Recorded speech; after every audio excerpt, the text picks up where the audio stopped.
নির্বাচন মানে শুধু কে জিতবে তা নয়। নির্বাচন মানে আমরা কেমন দেশ চাই, কেমন সমাজ চাই এবং সবচেয়ে বড় কথা আমরা কেমন নেতৃত্ব চাই। আমরা এমন একটি বাংলাদেশ চাই যেখানে নিরাপত্তা থাকবে, স্বাধীনতা থাকবে, ন্যায় বিচার থাকবে এবং উন্নয়ন থাকবে। আর এই সবই হবে মানুষের জন্য, মানুষের সাথে এবং মানুষের কল্যাণে। আর এই সবকিছু জানতে এবং শুনতে নিশ্চয়ই আপনারা চোখ রাখছেন আমাদের বাক্সতে। আমাদের আজকের বাক্সর অতিথি হয়ে এসেছেন সিইও সময় টিভি এবং লন্ডন প্রেস ক্লাবের এক্সিকিউটিভ মেম্বার শ্রদ্ধেয় জুবায়ের বাবু। জুবায়ের বাবু, আপনাকে বাক্সর স্টুডিওতে স্বাগত। আপনাকে ধন্যবাদ। আপনার সাথে আজকে আমরা বেশ কিছু সময় ধরেই কথা বলবো। আমাদের আজকের আলোচনা নিশ্চয়ই বুঝতে পারছেন নির্বাচন নিয়ে। আহ, আর কিছুদিন পরেই ত্রয়োদশ জাতীয় নির্বাচন। কি মনে হয় জুবায়ের বাবু, কার হাতে নিরাপদ এবারের বাংলাদেশ বা এবারের নির্বাচন? এটা কিন্তু আসলে খুব গুরুত্বপূর্ণ প্রশ্ন, যে কার হাতে নিরাপদ বাংলাদেশ। কারণ আমাদের এই দেশটা, বিশেষ করে আমরা ২৪-এর গণঅভ্যুত্থান যদি আমরা ধরি, দেখুন ৭১ সাল থেকে এই ২৪ পর্যন্ত কিন্তু আমরা সবসময় চেয়েছি গণতান্ত্রিক ধারা অব্যাহত থাকুক বাংলাদেশে, এবং বাংলাদেশটা এমন একটি দলের কাছে থাকুক যাদের কাছে বাংলাদেশটা নিরাপদ।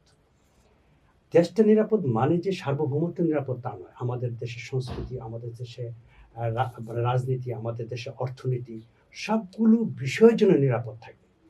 তো সেই হিসাবটা যদি আমরা করি, আপনি একটা দেখবেন যে বর্তমানে বাংলাদেশে যেহেতু একটি ভিন্ন প্রেক্ষাপটে একটি নির্বাচন হচ্ছে, এবং এই প্রেক্ষাপটে বাংলাদেশের একটি বড় দল কিন্তু নেই। মানে দলটি আছে, তার কার্যক্রম নিষিদ্ধ, যেটা সরকার নিষিদ্ধ করেছে। এই প্রেক্ষাপটে একটি নির্বাচন হচ্ছে, এবং এই মুহূর্তে বাংলাদেশে আসলে আমরা দেখতে পাচ্ছি সুস্পষ্ট দুটি দলের ভিতরে মূলত প্রতিযোগিতাটা হচ্ছে। একটি হচ্ছে বিএনপি, আরেকটি হচ্ছে জামাত ইসলাম। এবং আমি আমি বিএনপি, আপনি জানেন যে বিএনপির প্রতিষ্ঠাতা হচ্ছে শহীদ জিয়াউর রহমান, এবং এই দলটি কিন্তু প্রতিষ্ঠার পর থেকে নানান চড়াই উতরাই এবং সংগ্রামের মাধ্যমে দলটি আজকের বর্তমান অবস্থায় এসছেন। এবং এই দলটির অবস্থানের পেছনে তিনজনের যে কৃতিত্ব, বিশেষ করে শহীদ জিয়াউর রহমান, বেগম খালেদা জিয়া, তারপর হচ্ছে তারেক রহমান। তারেক রহমানের বর্তমান পরিস্থিতিতে আপনারা জানেন যে উনি আসার সাথে সাথে কিন্তু তারেক বসন্ত শুরু হয়ে গেছে বাংলাদেশে। তো এই তিনজনের যে মানে পরিশ্রম, অক্লান্ত পরিশ্রম, পাশাপাশি যেটি হচ্ছে যে এই দলের তৃণমূলে চলে যাওয়া তৃণমূলের কর্মী এবং সমর্থক। একটি কথা না বললেই নয়, মানে বিএনপি এমন একটি রাজনৈতিক দল, সেটি কিন্তু সমর্থক নির্ভর রাজনৈতিক দল।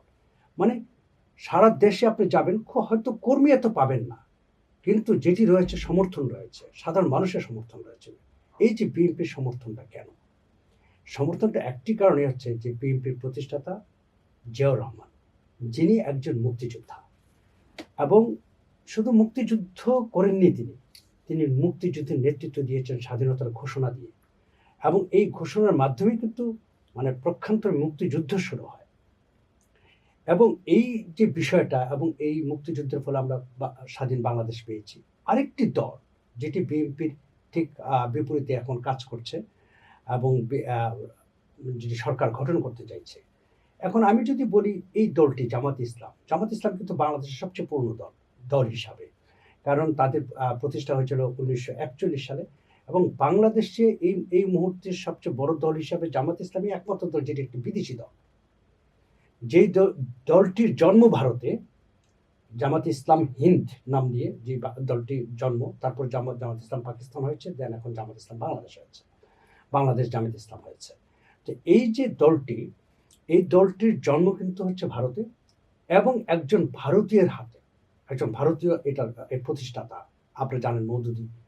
এবং এই মওদুদী তার যে চিন্তাধারা, যেটা সরাসরি ইসলামের সাথে সাংঘর্ষিক।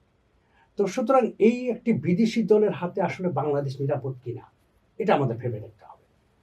এবং বাংলাদেশে আর অন্যান্য যেসব রাজনৈতিক দল আছে এই পর্যন্ত যারা সরকার গঠন করেছে, তার প্রত্যেকেই কিন্তু তাদের প্রত্যেকের প্রতিষ্ঠাতা দেখুন তারা বাংলাদেশের মানুষ, এবং এই বাংলাদেশের দল, বাংলাদেশের জন্ম, বাংলাদেশেরই দল।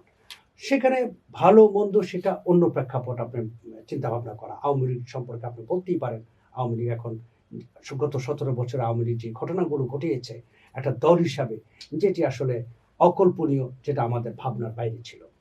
তো সেই হিসাবে তাদের ধরেন মনে করেন তাদের যে অপরাধ রয়েছে, তাদের অবশ্যই সেই অপরাধের হয়তো শাস্তি পেতে হবে, বা সেটা দুই দিক থেকেই আইনগতভাবে তাদের শাস্তি হবে, জনগণও তাদেরকে শাস্তি দেবে, সেটা একটা ভিন্ন প্রসঙ্গ। কিন্তু দলটির প্রতিষ্ঠাতা থেকে আরম্ভ করে আপনি যদি দলটি দেখেন, এই দলটি কিন্তু বাংলাদেশেরই মানুষ দ্বারা প্রতিষ্ঠিত, দলটি বাংলাদেশি রাজনীতি করেছে, কিন্তু জামাত ইসলাম কিন্তু তা না।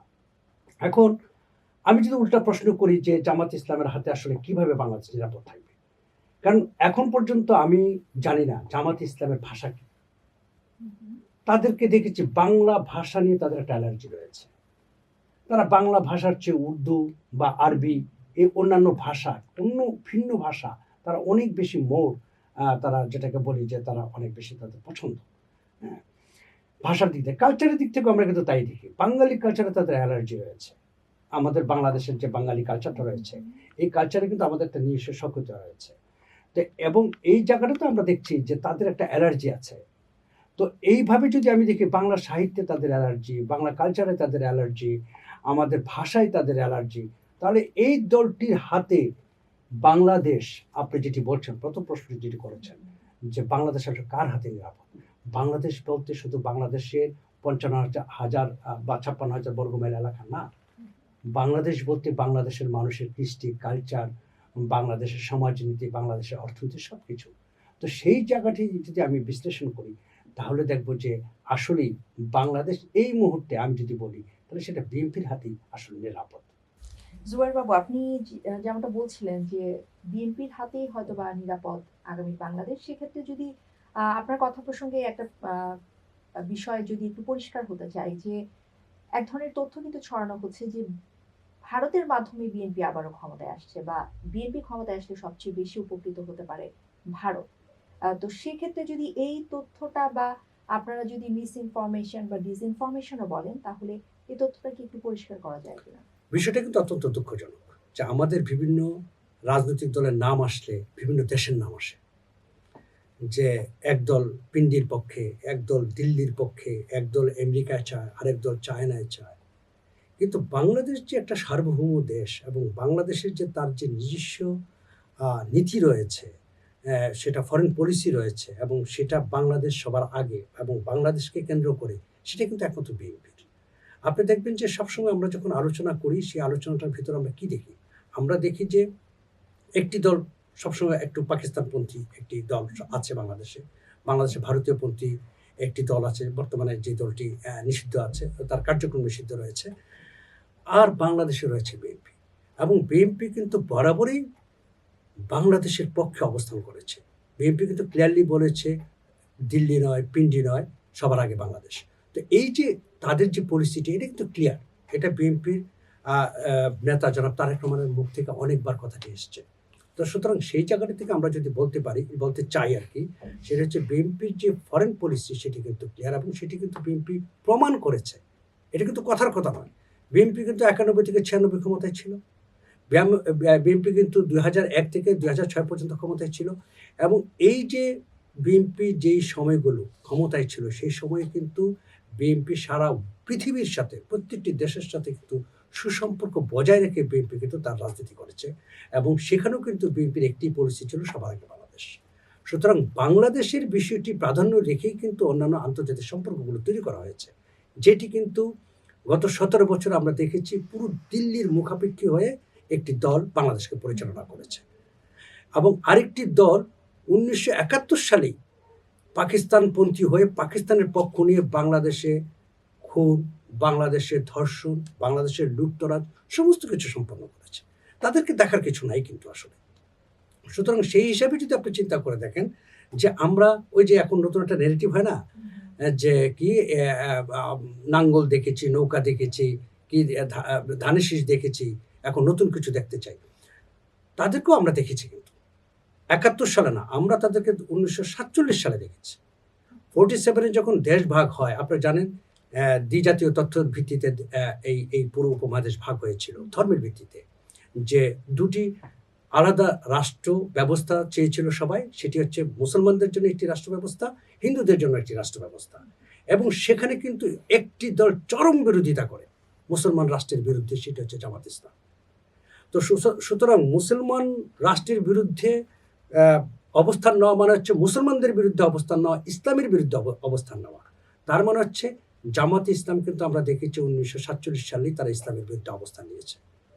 1971 সালে যখন আমাদের স্বাধীন হওয়া প্রয়োজন এই দেশ যখন স্বাধিকার আন্দোলনে উত্তাল, তখন আমরা দেখেছি সেই দলটি জামাত ইসলাম কিন্তু আপনার পাকিস্তানের পক্ষে অবলম্বন মানে পাকিস্তানের পক্ষ নিয়েছে। শুধু পক্ষ নেয়নি, পাকিস্তানের পক্ষ নিয়ে যা যা করা দরকার বাংলাদেশের সব করেছে তারা।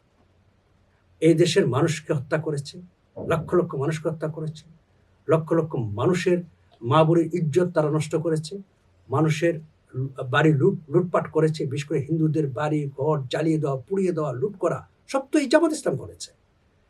এবং পরবর্তীতে আমরা যখন দেখলাম তাদের আপনারা যদি মনে থাকে, সেটা হচ্ছে যে 1978 সালের পরে যখন তাদের কি বলা যায় রাজনীতি করার এই দেশে সুযোগ তৈরি হয়, তখনও কিন্তু তারা আমরা দেখেছি তারা কেমন যেন একটা বিপরীত স্রোতে চলে, সবসময় একটা বিপরীত স্রোতে চলে। কেমন 86-তে দেখুন, যখন এরশাদের বিরুদ্ধে আপনার তুমুল আন্দোলন হচ্ছে সারা বাংলাদেশের স্বৈরাচারের বিরুদ্ধে, তখন তারা এই মানে আপনার এরশাদের পক্ষে এবং আওয়ামী লীগের পক্ষে যে পুরো জনসাধারণের বিপক্ষে যে তারা কিন্তু নির্বাচন করে। এবং এইভাবে যদি আমরা প্রত্যেকটা জায়গায় দেখি, তারা কিন্তু সবসময় আমরা দেখেছি স্রোতের বিপরীতে যে তারা রাজনীতি করতে। 24-এর গণ অভ্যুত্থানের পরে তারা নানান ধরনের নেগেটিভ তৈরি করা শুরু করলো, এবং সেই জায়গাতে তারা নিজেদেরকে ফেরেস্তা দেখানোর কথা মানে শুরু করলো। এবং এই ফেরেস্তা দেখাতে যে তারা অন্যান্য দলকে যেই রাজনীতিটা আমরা হেট করলাম, আমরা যেই রাজনীতির জন্য 24 আসলো, নতুন সংস্কার, নতুনভাবে বাংলাদেশকে আমরা তৈরি করা, আমরা আগের কোনো রাজনীতিতে ফিরে যেতে চাই না।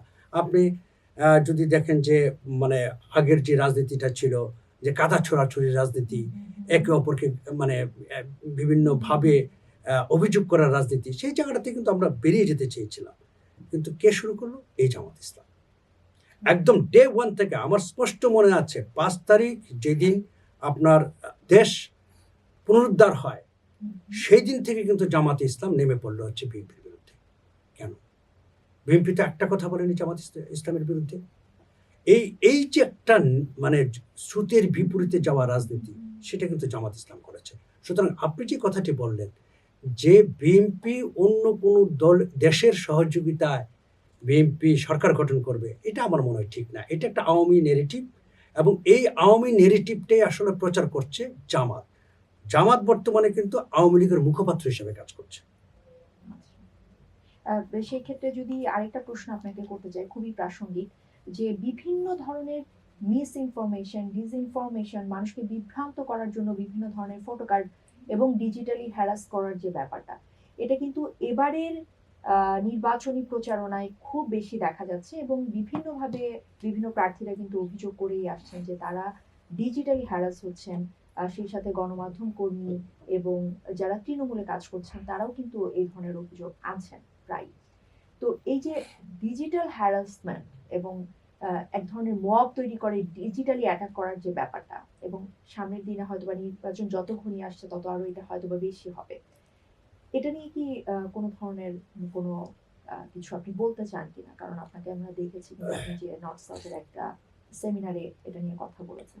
জি, এটা আসলে হচ্ছে কি, আপনি দেখেন সোশ্যাল মিডিয়া কিন্তু সারা বিশ্বে আছে। সোশ্যাল মিডিয়াটা হঠাৎ করে চলে আসাতে একটা প্রকাশ্যে এবং এরকম অবস্থানের কারণে কিন্তু সোশ্যাল মিডিয়া পৃথিবীর বিভিন্ন দেশেই বিভিন্ন ধরনের সমস্যার সম্মুখীন হচ্ছে। কারণ একটা সিস্টেম, আপনি দেখবেন যে আপনার বাড়িতে, একটা উদাহরণ দিচ্ছি আপনাকে, খুব ছোট্ট একটা উদাহরণ। আপনার বাড়িতে প্রতিদিন আপনার ঢুকে আপনার লেফট সাইডে যে আপনার বাল্বটা জ্বালান, লাইটের সুইচটা জ্বালান, কিন্তু সেটা যদি লেফট সাইড করা হয়, আপনার কিন্তু প্রথমে সমস্যা হবে। এটাকে প্রতিদিন ওই আপনার রাইটেই যাবেন।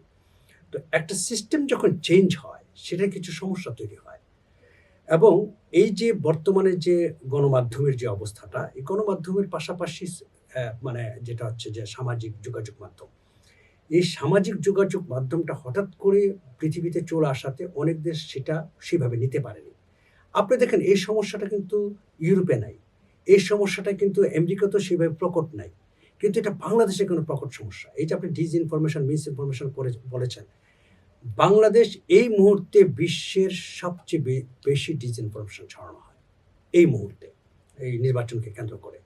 এবং আমরা দেখেছি যে 5ই আগস্টের পরে একটি দল শুধু ইনফরমেশন ছড়ানোর জন্য বা মিস ইনফরমেশন ছড়ানোর জন্য তারা বট বাহিনী তৈরি করেছে। এবং এই বট বাহিনী কিন্তু আমরা 5ই আগস্টের পরে কেউ জানতাম না, এই নামটাই জানতাম না। হঠাৎ করে দেখলাম যে বট বাহিনী। আচ্ছা, এই বট বাহিনী তারা তৈরি করে তারা কি করছে? তারা কিন্তু ওই যে যেটি বলেছি, যেই রাজনীতিটা আমাদের মাঠের রাজনীতিটা এক ধরনের অভিযোগের রাজনীতি ছিল, কাদা ছোড়াছুড়ির রাজনীতি ছিল, সেই রাজনীতি যেখান থেকে আমরা বেরিয়ে আসতে চাচ্ছিলাম, সেই জায়গাটা তারা আবার বট বাহিনী দিয়ে দখল করেছে। এবং তারা সেই বট বাহিনীর মাধ্যমে সেই কাদা ছোড়াছুড়ি, অভিযোগ এবং মিস ইনফরমেশন, ডিসইনফরমেশন দেওয়া, মানুষকে বিভ্রান্ত করা, এই কাজটি তারা করেছে। যে কথাটা আমি প্রথমে বলেছি, জামাত ইসলাম এমন একটি দল, যেই দল তার শুরু থেকে, তার জন্ম থেকে সবসময় ৭১ বলেন, মানে ৪৭ বলেন, ৭১ বলেন, কিংবা ৮৬ বলেন, ৯০ বলেন, মানে সবসময় কিন্তু তারা এই কাজটি করেছে। তারা সবসময় ডিসইনফরমেশন বিভিন্নভাবে যখন যে রূপ হয় সেই রূপে তারা উপস্থাপন করেছে। তো এই দলটি সবসময় এই কাজটি করেছে। এবং তারা যে কাজটি এখন করছে, এই যে ডিসইনফরমেশনটি, সেটি কেন আমাদের দেশে করতে পারলো, কেন তারা সাকসেস হলো, আমার কথাটা হচ্ছে এটা। এটার মূল কারণ ছিল হচ্ছে বাংলাদেশের গণমাধ্যম, যে মেইন স্ট্রিম মিডিয়া আমরা যেটাকে বলছি। বাংলাদেশের মেইন স্ট্রিম মিডিয়া গত ১৭ বছরে মানে এমন একটি অবস্থানে চলে গিয়েছিল। আপনি জানেন যে তাদেরকে ব্যবহার করেছে কিভাবে আওয়ামী লীগ সরকার, এবং আওয়ামী লীগ দল হিসাবে না যতটুকু তাদেরকে ব্যবহার করেছে, সরকারের থেকে সরকারি টাকায় তারা এই মিডিয়াগুলোকে এক ধরনের মানে গণমাধ্যমকে গণ অধমে পরিণত করেছিল। তো এখন সেই জায়গাটি থেকে কিন্তু সাধারণ মানুষ কিন্তু তখন দেখা যাচ্ছে যে তারা তথ্য, মানে সাধারণ মানুষের চায় কি, মানুষ তথ্য পেতে চায়। তো তথ্যের জায়গাটি যখন তারা ব্যর্থ হলো, গণমাধ্যমের মাধ্যমে তারা সঠিক তথ্য মানে পাওয়া নিয়ে ব্যর্থ হলো, তখন তারা যেটি করলো সেটি হচ্ছে যে অল্টারনেটিভ খোঁজা শুরু করলো। সেই অল্টারনেটিভটি ছিল তখন হচ্ছে সোশ্যাল মিডিয়া। এবং সোশ্যাল মিডিয়াতে এই সুযোগটি আসলে এই বট বাহিনী কাজে লাগিয়েছে। যেহেতু আমাদের মেইনস্ট্রিম গণমাধ্যম ব্যর্থ হয়েছে তার যেই আপনার সঠিক ইনফরমেশনগুলো সাধারণ মানুষের কাছে পৌঁছে দিতে, সেই জায়গাটিতে মানুষ তখন ধরে নিয়েছে যে ঠিক আছে, তাহলে আমরা ফেসবুক কিংবা টুইটার এই জায়গাগুলো আমরা খুঁজি, সেখানে হয়তো সঠিক তথ্যটা পাবো। সেই জায়গাটি যদি আপনি হিসাব করেন, সেখানে হচ্ছে গণমাধ্যমের ব্যর্থতার কারণেই কিন্তু আজকে সোশ্যাল মিডিয়ার এই অবস্থান, আর এই সুযোগটি নিয়েছে বট বাহিনী। সেটাই বারবার বলা হচ্ছে, অনেকেই কিন্তু এ ধরনের একটা মতামত দিচ্ছেন যে যেহেতু মাঠে জামাতের কর্মী মাঠে যত বেশি, তার চেয়ে সোশ্যাল প্ল্যাটফর্মে তাদের কর্মী বাহিনী অনেক বেশি অ্যাক্টিভ। তাদের কর্মী বাহিনী নাই, তাদের বট বাহিনী আছে। আপনি বট তো বুঝেন, এটা কিন্তু সে কিন্তু এক্সিস্ট করে না।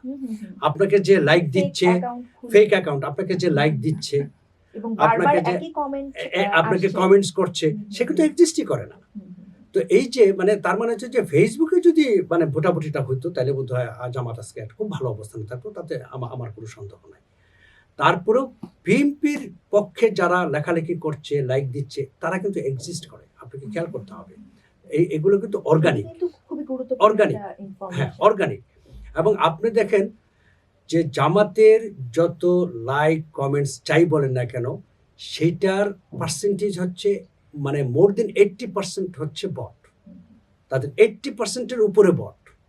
অর্থাৎ আপনি যদি 100টা সে লাইক দেয়, তার ভিতরে 80 থেকে 90টা লাইকই হচ্ছে আপনার বটের লাইক, সে এক্সিস্ট করে না। সো এই যে জিনিসটা, তার মানে হচ্ছে ওই জায়গাটা যদি আপনি ফেলে দেন তাদের কার্যক্রমের ভিতরে, মানে তারা যে সোশ্যাল মিডিয়ায় যে কাজগুলো করছে তার ভিতরে যদি আপনি এই 80 to 90% ফেলে দেন, তাহলে যতটুকু থাকবে ততটুকুই আসলে তাদের অবস্থান।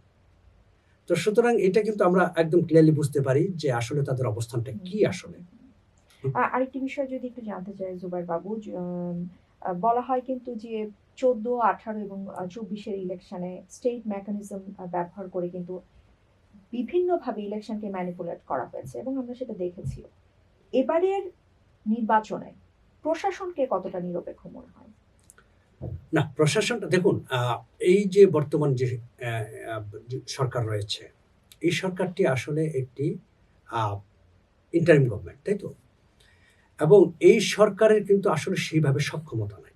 এবং গত 17 বছরে আপনি যদি দেখেন যে সরকারের প্রতিটি লেয়ার, টায়ার, এগুলো কিন্তু Awami League first tyre, second tyre, third tyre তাদের লুক দিয়ে একদম পরিপূর্ণ করে রেখেছে, যেন তারা ভবিষ্যতে ফিউচারে তাদের যে কি প্ল্যান ছিল, তাদের প্ল্যান ছিল যে ৪১-এর ভিতর তারা এমন একটি রাষ্ট্র প্রতিষ্ঠা করবে যেটি একটি দল ছাড়া আর কোনো দল থাকবে না। সুতরাং সমস্ত মানে রাষ্ট্রীয় কাঠামো যতগুলো আছে সবগুলো কাঠামো শুধু তাদের লোক থাকবে। সেই পরিকল্পনায় তারা আগাচ্ছিল, কিন্তু যে কারণে তারা দেখেন first layer, second layer, third layer পর্যন্ত কিন্তু কমপ্লিট করে ফেলেছে। ইভেন কোথাও কোথাও মানে ফোর্থ, ফিফথ লেয়ার পর্যন্ত তারা চলে গেছে।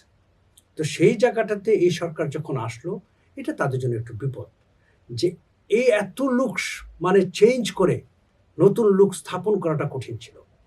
এইখানে যেটি করেছে আপনার, এখানে একটা ঘটনা আছে, সেটা হচ্ছে গুপ্ত। এই গুপ্তরা তখন এই জায়গাগুলোতে তারা স্থান দখল করে নিয়েছে, এই সুযোগটা তারা কাজে লাগিয়েছে। এখন প্রশাসনের মূল যে সমস্যাটা আমি মনে করি সেটা হচ্ছে গুপ্ত, যে যারা ধরেন আমরা দেখেছি ১৭ বছর আওয়ামী লীগের নিচে থেকে তারা রাজনীতি করেছে, আওয়ামী লীগের নিচে লুকিয়েছিল, এবং যেটা বলে লুঙ্গির নিচে থাকা। তো তারা আওয়ামী লীগের লুঙ্গির নিচে থেকে থেকে তারা রাজনীতি করেছে, সব কিছু করেছে না, হঠাৎ করে তারা প্রকাশ্যে এসেছে। যেমন আপনি দেখেন যে যখন এই আন্দোলনের আগে বিভিন্ন সময় আমরা দেখেছি হেলমেট বাহিনী ছাত্র দলের উপরে বিশেষ করে তারা চড়াও হয়েছে, ছাত্রদলকে পিটিয়েছে, ছাত্রদলকে আহত করেছে, নিহত করেছে। এই হেলমেট বাহিনী আসলে কারা? এই হেলমেট বাহিনী কিন্তু আসলে গুপ্ত ছিল সেই সময়। নতুবা তারা, যেমন আমি বিশ্বাস করি বিএনপি বা আওয়ামী লীগ যে ধরনের রাজনৈতিক দল, তারা কিন্তু প্রকাশ্য রাজনীতি করার দল, তারা কিন্তু অপ্রকাশ্যে রাজনীতি করার দলও না, এবং অপ্রকাশ্যে রাজনীতি করে না। তাহলে আওয়ামী লীগের সময় যারা হেলমেট পরে বিভিন্ন দল, মানে নট অনলি বিএনপি, অন্যান্য দল যারাই সরকার বিরোধী ছিল, যারাই আওয়ামী বিরোধী ছিল, তাদের উপর যে চড়াও হয়েছে, যারা হাতুড়ি পেটা করেছে, তাহলে আমি ধরে নিচ্ছি যে আজকের এই গুপ্ত থেকে প্রকাশ্যে যারা আসছেন তারাই ছিল তারা। তো এই জায়গাটি শুধু ছাত্রদের ক্ষেত্রে না, এই জায়গাটা প্রশাসনের সব জায়গায়। এখন মানে কখনোই বোঝা যায়নি তিনি আসলে কোন পক্ষে। হঠাৎ করে এখন ওনাকে সরকারি কোনো এক আমলাকে দেখা যাচ্ছে তিনি একটি রাজনৈতিক দলের আদর্শিক একজন নেতা, তিনি রুকন ছিলেন, তিনি অমুক ছিলেন, তিনি তেমুক ছিলেন, তিনি ছাত্র অবস্থায় ছাত্র শিবির করতেন। এখন এগুলো প্রকাশ্যে আসছে। তো এই ব্যাপারগুলো আমার কাছে মনে হয় এটি হচ্ছে বর্তমান সরকারের সবচেয়ে বড় চ্যালেঞ্জ, যে তাদেরকে কিভাবে মোকাবেলা করবে, কারণ তারা যেহেতু সরকারের ভিতরে। আরেকটি বিষয় যেটি হচ্ছে যে আপনি জানেন যে ইঞ্জিনিয়ারিং গত ১৭ বছর তো বিএনপি মাঠের বাইরে, তারা তো দৌড়ের উপরে, রাজনীতি করতে পারে নাই। হ্যাঁ, আর সেখানে ধরেন মনে করেন অন্য কিছু করা তো দূরের কথা, কেউ ব্যবসা বাণিজ্য করতে পারে নাই, কেউ রাজনীতি করতে পারে নাই। যারা চাকরিজীবী ছিল, মানে কোনো রকম যদি কোনোভাবে জানতে পারতো যে এই চাকরিজীবীর সাথে বিএনপির কোনো সম্পর্ক ছিল, তাকে ওএসডি করে রাখা হয়েছে, কিংবা তাকে চাকরিচ্যুত করা হয়েছে। সো এরকম ঘটনা তো আমরা অহরহ জানি। যেই কারণে বিএনপি কিন্তু এই সব বিষয়গুলো নিয়ে আসলে ওইভাবে কোনো কাজ করার কখনোই সুযোগ পায়নি। ঠিক আছে? সুযোগটা তাহলে কারা পেয়েছে? সুযোগটা পেয়েছে যারা লুকিয়েছিলেন, যারা গুপ্ত ছিলেন। এই গুপ্তরাই এখন দেশের সবচেয়ে বড় সমস্যা, এবং এই গুপ্তরাই কিন্তু এখন ইলেকশন ইঞ্জিনিয়ারিং এর নেপথ্যে তারা কাজ করছে, আপনি যদি দেখেন।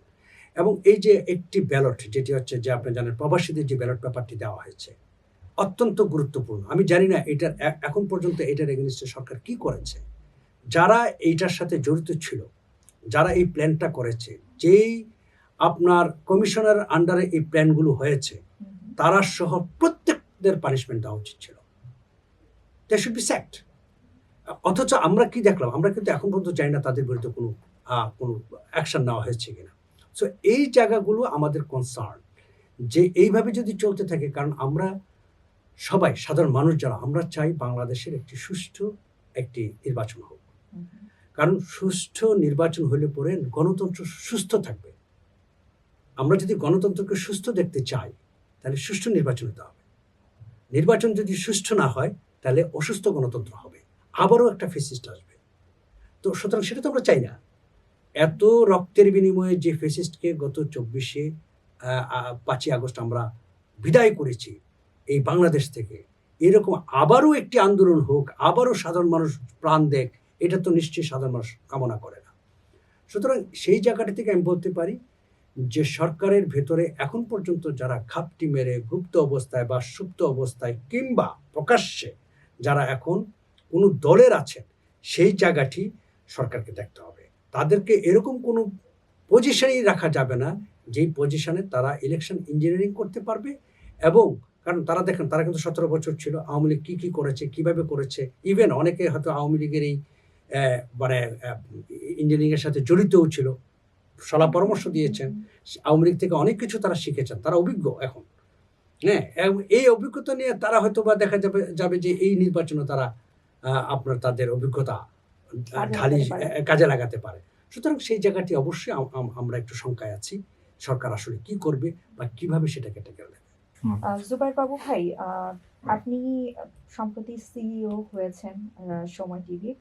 সেক্ষেত্রে যদি গণমাধ্যম নিয়ে একটু জানতে চাই যে ঠিক এই মুহূর্তে গণমাধ্যমের স্বাধীনতা কতটুকু দেখছেন, আর যদি নতুন নেতৃত্ব তো অবশ্যই আসবে সামনের দিনে, সেক্ষেত্রে বাংলাদেশের গণমাধ্যম নিয়ে আপনার মতামত কি? কতটা নিরাপদ থাকতে পারে নতুন নেতৃত্বের হাতে? দেখুন, আমি বাংলাদেশের প্রথম টেলিভিশন টেরিস্ট্রিয়াল চ্যানেল ২১শে টেলিভিশনে 98-এ আমি একজন প্রডিউসার হিসেবে জয়েন করি। I was very young that time.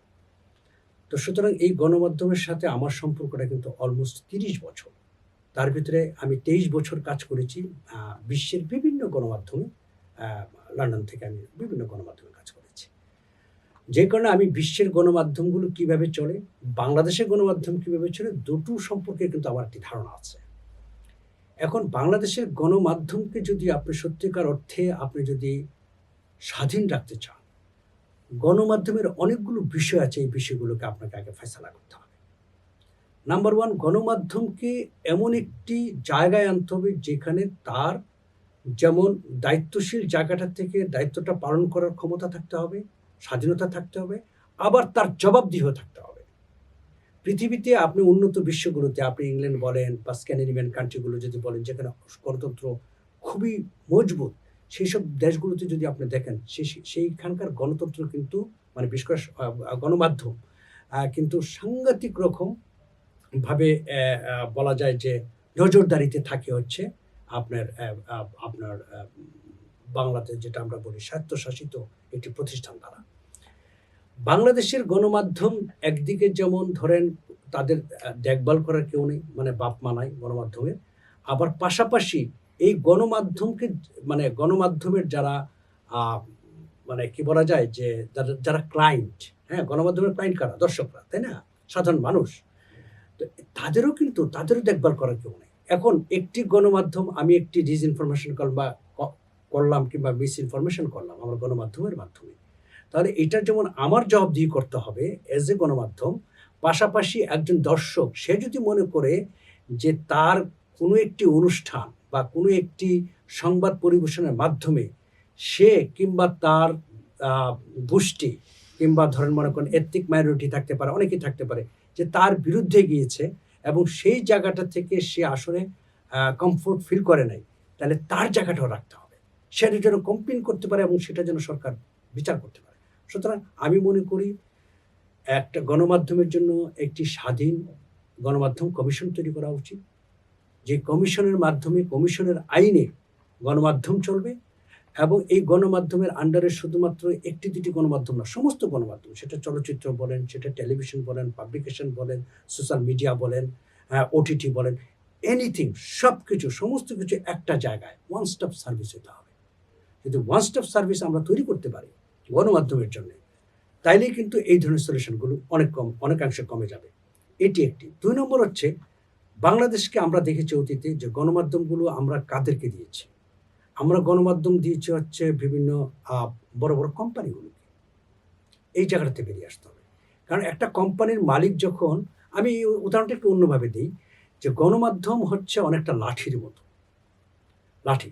এখন এই লাঠিটা যদি বৃদ্ধের হাতে পড়ে তাহলে বৃদ্ধ সেই লাঠিটার উপর ভর করে এগিয়ে যায়, আর এই লাঠি যদি বানরের হাতে পড়ে তাহলে সবার মাথায় বাড়ি দেয়। তো গণমাধ্যমটা আমরা কাকে দিচ্ছি এইটা অত্যন্ত গুরুত্বপূর্ণ, কার হাতে যাচ্ছে গণমাধ্যম। ধরুন এই গণমাধ্যম যখন আপনার বাংলাদেশের যে লুটেরা শ্রেণী আছে, বণিক শ্রেণী যারা ব্যবসা করে এবং লুটপাট করে ব্যবসার নামে, তাদের হাতে যদি গণমাধ্যম চলে যায় তাহলে কিন্তু এই গণমাধ্যম হবে হাতিয়ার। সুতরাং গণমাধ্যম যতক্ষণ হাতিয়ার থাকবে ততক্ষণ পর্যন্ত গণমাধ্যমকে কিন্তু আপনি সংশোধন করতে পারবেন না, কারণ সে হাতিয়ার হিসেবে ব্যবহার করবে।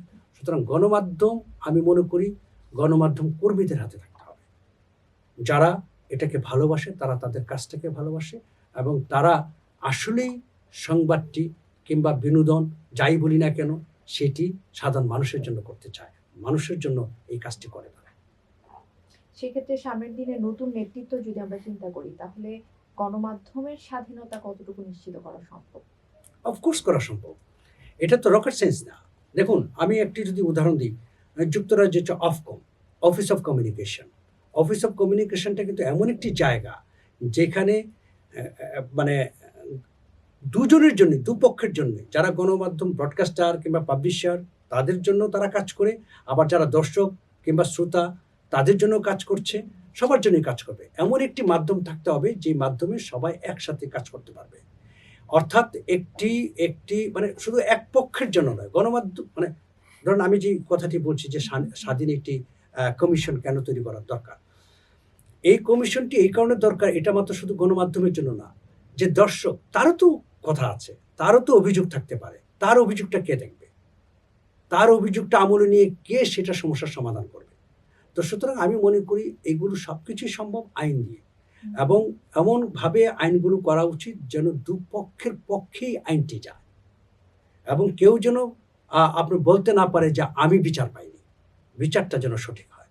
সুতরাং গণমাধ্যম কিন্তু বিচারের ঊর্ধ্বে না।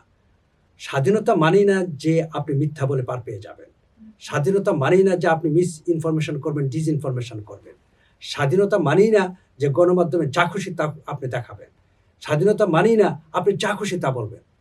আমরা দেখেছি যে এখন ধরেন এই সোশ্যাল মিডিয়াতে এক ধরনের স্বাধীনতা উপভোগ করছে কিছু মানুষ, তারা বিভিন্ন দেশ থেকে যা খুশি তা বলে। এইটাও কিন্তু এক ধরনের এই যে ডিসইনফরমেশন এবং মিস ইনফরমেশনে অপরাধী তারা। সুতরাং এই ধরনের যারা অপরাধ করবে, যারা দেশকে আপনার সংঘাতের দিকে ঠেলে দিবে তার কথার মাধ্যমে কিংবা তার কোনো অ্যাক্টিভিটিসের মাধ্যমে, সেটা কিন্তু অবশ্যই সেটা কিন্তু রাষ্ট্রীয়ভাবে দেখতে হবে এবং আইন দ্বারা প্রটেক্টেড হইতে হবে দুপক্ষই। যারা ভুক্তভোগী তাদেরও আইন দ্বারা প্রটেক্ট করতে হবে, যারা করছে তাদেরকেও আইন দ্বারা প্রটেক্ট করতে হবে। জুবাইর বাবু, আপনি খুব সুন্দর করে বলেছেন। আসলে এই বিষয়টি আমাদের জানা দরকার ছিল যে আগামী দিনে ক্ষমতাশীলদের হাত থেকে বের হয়ে গণমাধ্যম যেন গণমানুষের মাধ্যমে পরিণত হয়। এটা কিন্তু আপনার কথার মাধ্যমে আমরা খুব সুন্দর করে একটি বার্তা পেলাম। আমরা একদমই আমাদের আলোচনার শেষ পর্যায়ে চলে এসেছি। যদি নির্বাচনী প্রচারণা নিয়ে একটু প্রশ্ন করি আপনাকে, একদমই দুয়ারে কড়া নাড়ছে নির্বাচন, 12 তারিখ নির্বাচন। সেক্ষেত্রে প্রচারণা নিয়ে আপনার মতামত যদি একটু জানতে চাই। আসলে এবার প্রচারণাটা একটু আমি মনে করি কনফিউজিং, কারণ নির্বাচন আপনি জানেন নির্বাচন কমিশন বেশ কিছু আচরণবিধি দিয়েছে, কিন্তু আমরা মাঠে দেখছি আচরণবিধির কোনো তোয়াক্কা কেউ করছে না। এবং যেমন ধরেন আমি যে এলাকায় থাকি সেই এলাকাটাতে প্রচণ্ড মাইক, ওই যে আপনার হর্ন মাইক যেগুলো আছে, এই হর্ন মাইক দিয়ে তারা সকাল বিকাল রাত তারা কিন্তু প্রচার চালিয়ে যাচ্ছে। এবং আমি মানে প্রচণ্ড বিরক্ত, রাতে একটু ঘুমাইতে দেরি করি বিভিন্ন কাজের কারণে, সকালবেলা একটু ঘুমাই, সেই সময়টা আমরা ঘুমাইতে পারি না। তো এই ধরনের কাজগুলো হচ্ছে। পাশাপাশি আবার দেখছি তারা বেশ কিছু নীতিমালা করেছে, এটা সাদা কালো করো, এটা করো, সেটা করো। আমি জানি না তারা এই ধরনের উদ্ভট আইডিয়াগুলো কোত্থেকে নিয়ে আসলো, প্র্যাকটিক্যাল কেন। কারণ আপনি জানেন বাংলাদেশের কিন্তু ধারাবাহিকভাবেই ভোট একটা উৎসব, এবং এই উৎসবটাকে তারা সাদা কালো করে ফেলছে, এটা রঙিন রাখে নাই। এটা আমার কাছে মনে হচ্ছে যে এই জায়গাটাতে তাদের কিছু আর আসলে আরও সুচিন্তিত কিছু মানুষ নিয়ে হয়তো এই জিনিসটা বসা উচিত ছিল, যে কিভাবে নির্বাচনী যেন উৎসবটাও থাকে, আবার পাশাপাশি সাধারণ মানুষ যেন কষ্ট না করতে হয়, কষ্ট লাঘব হয়, সেই বিষয়টা যেন দেখে। যেমন একটি উদাহরণ দিই আপনাকে, তারা বিলবোর্ডে একটা সাইজ দিয়েছে, উদ্ভট সাইজ। হ্যাঁ, যে বিলবোর্ড কি 16 ফিট বাই 9 ফিট, মানে ওই 16:9 আর কি, যে বুদ্ধিটা দিয়েছে 16:9 বুদ্ধি দিয়েছে, 16 ফিট বাই 9 ফিট। আপনি অবাক হবেন যে বাংলাদেশে যেসব বিলবোর্ড হয়, কমার্শিয়ালি যেসব বিলবোর্ডগুলো ভাড়া পাওয়া যায়, কোনোটার মাপ 16:9 নেই, কোথাও আপনি পাবেন না। তো সুতরাং তারা এই মাপ থেকে নিয়ে আসলো, তাহলে কি করতে হচ্ছে, তাহলে 16:9 বিলবোর্ড বানাইতে হচ্ছে প্রার্থীদের, তাহলে তো আপনি খরচ আরো বাড়াই দিলেন প্রার্থীদের। এবং নট অনলি দ্যাট, জায়গা, কারণ বিলবোর্ড তো প্রত্যেকটা জায়গায় বিভিন্ন কোম্পানি তারা বিলবোর্ড তৈরি করে রেখেছে জায়গা মতো, খুব সুন্দর সুন্দর জায়গা। তখন কি হচ্ছে, সে কিন্তু জায়গা তৈরি করে নিচ্ছে কিংবা জায়গা দখল করে তারা বিলবোর্ড বানাচ্ছে। এই বিলবোর্ড নিয়ে কিন্তু আমরা ইতিমধ্যে দেখেছি অনেক জায়গায় নিউজ হয়েছে। এই যে আজকে একটি দেখলাম যে বিলবোর্ড একজনের জমিতে বানাতে মানে জামাত ইসলামের একটি বিলবোর্ড বানাচ্ছিল, সেখানে সেই জমির মালিক বাধা দেওয়াতে তাকে মেরে হসপিটালে পাঠিয়ে দিয়েছে। তো এই যে ঘটনাগুলো তাহলে ঘটতো না। তো এইগুলো আমি মনে করি প্রচারের বিষয়টির যে নীতিমালাগুলো আরও পুঙ্খানুপুঙ্খভাবে তাদের ভাবা উচিত ছিল। তবে একটি বিষয় হচ্ছে যে এবার প্রচারণাটা অনেকটা মাঠের চেয়ে বেশি, আপনি জানেন, সোশ্যাল মিডিয়া ভিত্তিক হচ্ছে, এবং সোশ্যাল মিডিয়াতে প্রচারণাটায় আমরা যেটা দেখি যে সেই জায়গাতে সবচেয়ে বড় যেই সমস্যাটি হচ্ছে ডিসইনফরমেশন। আপনি জানেন যে এই 9, 10, 11 এই কয়েকদিন কিন্তু প্রার্থীদের বিরুদ্ধে নানান ধরনের অভিযোগ আসবে, ভুয়া অভিযোগ, ফেক ভিডিও ছেড়ে, ফেক ভিডিও, এবং প্রত্যেকটা জায়গায় আপনি দেখবেন ফেক ভিডিও ছড়িয়ে দেওয়া হচ্ছে।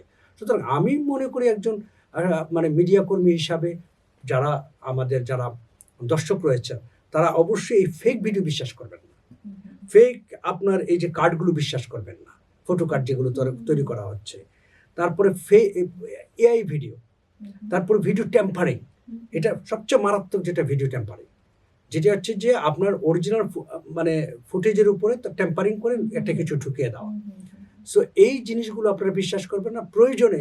প্রয়োজনে একদম মানে 2-3 দিনের সমস্ত কিছু চোখ বন্ধ করে ভুলে যে আপনি যাকে যোগ্য মনে করবেন, যে প্রার্থীকে যোগ্য মনে করবেন বা যে দলকে যোগ্য মনে করবেন দেশ পরিচালনার ক্ষেত্রে, তারাই আসলে ভালো, তারাই অভিজ্ঞ, তারাই দেশ পরিচালনা করতে পারবে, সেইটা আপনি ভোট দেবেন।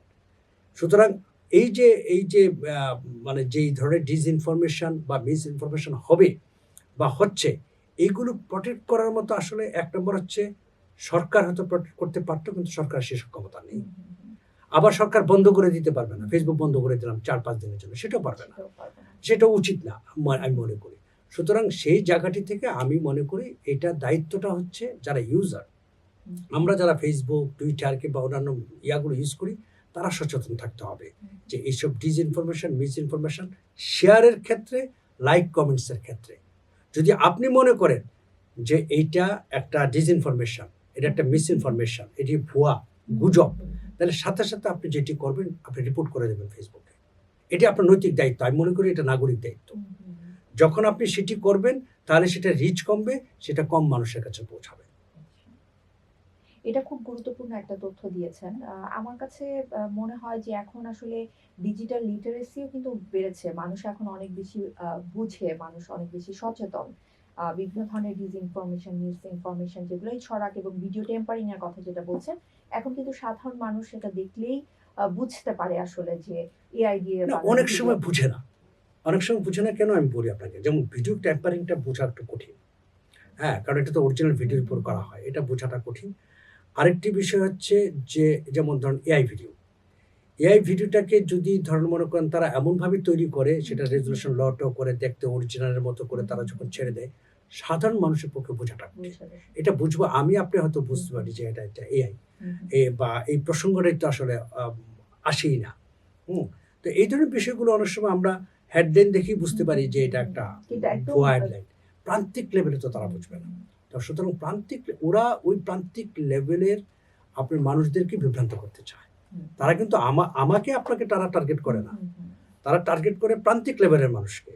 তো সেই জায়গাটা থেকে আমাদের ভয়ের বিষয়।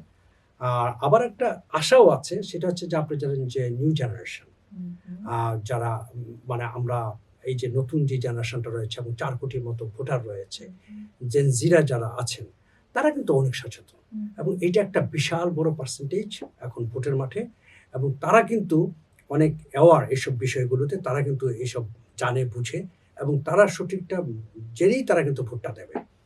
এবং যেই আসলে যে পানিটা এতদিন খাওয়ানো হচ্ছিল, যেমন ধরেন ধর্মের নামে বিভিন্ন, যেটা আমরা আগে দেখেছি আওয়ামী লীগ যে কাজটি করেছে, যে ন্যারেটিভ তৈরি করা, রাইট। আওয়ামী লীগ কি করেছে? আওয়ামী লীগ আপনি দেখবেন যে 99% মুক্তিযোদ্ধার দেশে আওয়ামী লীগ মুক্তিযুদ্ধের চেতনা খাওয়ানোর চেষ্টা করেছে। আর ঠিক একই দলকে আমরা দেখছি 92% মুসলমানের দেশে সে ইসলামকে বেচার মানে ওই চেতনা যেভাবে বিক্রি করেছে সেই ইসলামকে বাঁচার চেষ্টা করছে। সুতরাং এইগুলো কেউই সফল হবে না। আওয়ামী লীগ সফল হয়নি, এরাও সফল হবে না।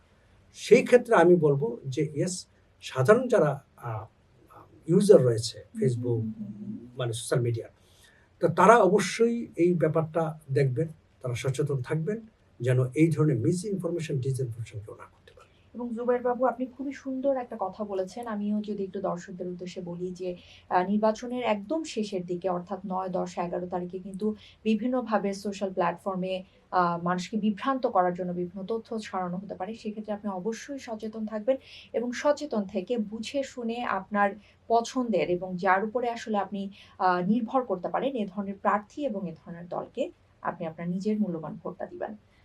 বাবু ভাই আমরা একদমই শেষের পর্যায়ে চলে এসেছি। আপনাকে অসংখ্য ধন্যবাদ আমাদের বাকসুর স্টুডিওতে আজকের অতিথি হয়ে আসার জন্য।